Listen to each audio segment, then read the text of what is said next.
In the far-reaching vastness of the Caribbean, there was an island forgotten by maps and the laws of men, a place called Fortuna. It wasn't merely a port city, but a haven for fearless sailors and shrewd merchants, built by calloused hands and the unyielding dream of Portia Maye's father. There, amidst trade networks and fantastical tales, Portia grew up listening to Shakespeare's words, traveling through the stories of 1001 Nights, and navigating the mysteries of the starry sky. Look up, my little navigator. The stars never lie. They guide those who dare to follow them. Portia absorbed every word like a sponge, dreaming of exploring the world by his side. And so she did, until the day they set sail for Italy in search of rare silks and exotic spices. But on that journey, they brought back more than just goods. Amid laughter and promises, Portia's father presented her with a litter of cane corso puppies. Choose one. The strongest shall be your birthday gift. Portia named them with youthful reverence. Let me see. This one will be Caesar. This one I'll call King. He looks like one. Ah, and this one here looks like a Shah. And you, my lovely girl, will be Athena. Good names, my daughter. But what about this little one? Oh, he's so cute. Look at him, Snug. But fate is always treacherous.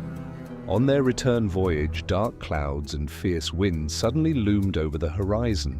A storm threw them off their known routes, into the domain of the dreaded Molak the Mad. Terror gripped the deck of Night's Dream when Molak's pirate ships appeared like nightmare shadows. Portia's father desperately tried to save the ship, but Molak and his men were not known for mercy. Fight or die, prisoners! Roared Tariq, Molak's cruel son, forcing the prisoners to battle each other. Portia's father refused.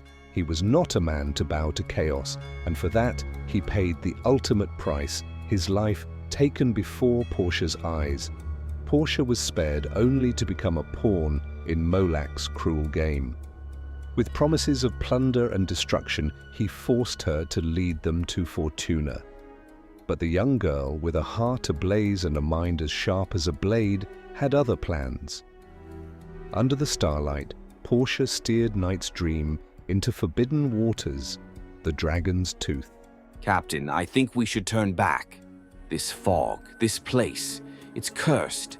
One of Molak's men shouted as a dark mist engulfed them. Portia kept the helm steady, even as furious winds and walls of water threatened to split the ship in two. Overcome by fear, Molak abandoned ship, leaving Portia at the mercy of the storm. In the chaos, the ship sank, and the last image Portia saw was a massive tentacle rising from the depths, sealing Night's Dream's fate. When she awoke, she was on a strange island with purple sands and a somber sky.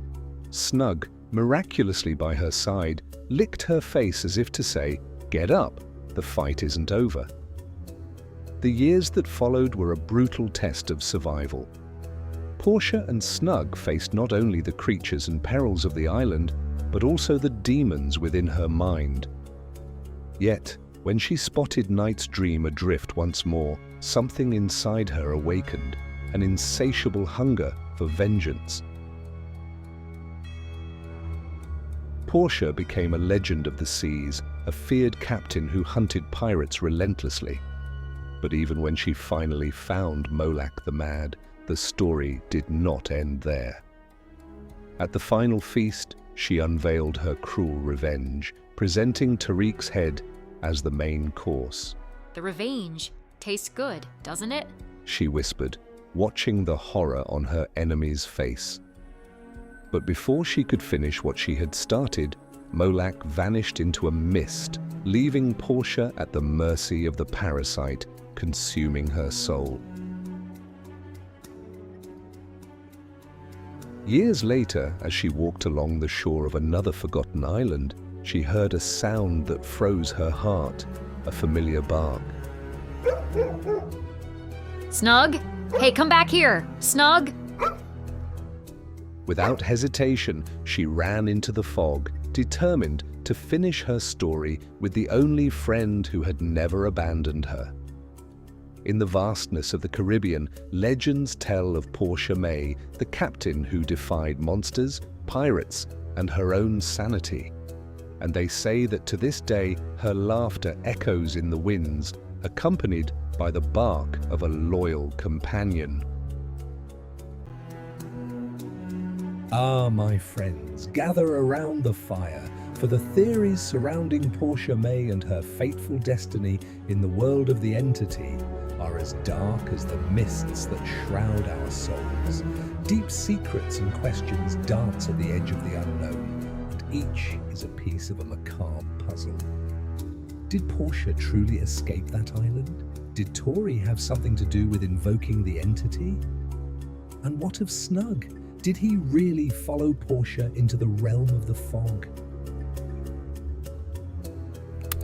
I will leave you with this warning. Beware the mist.